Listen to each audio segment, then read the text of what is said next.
It's 10 years since the ladies in white began their weekly protest. They took to the streets to demand the release of their relatives, 75 government opponents imprisoned in 2003.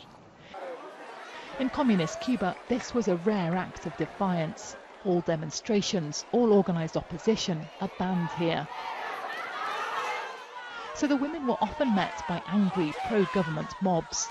Cuba calls all dissidents agents of its ideological enemy, the United States.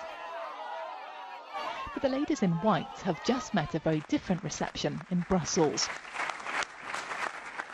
They've finally been given the Sakharov Prize for Human Rights that was awarded them in 2005. Cuba didn't let them travel then. The European Parliament called the prize recognition of their courage and determination. All 75 dissidents were eventually freed, though their convictions have never been overturned. That's why the ladies in white are still marching, and for several dozen other Cubans who are still behind bars because of their politics. We are mothers, wives, daughters and sisters of Cuban relatives who find themselves in prison for exercising the most sacred right of a human being, to live in accordance with your own conscience.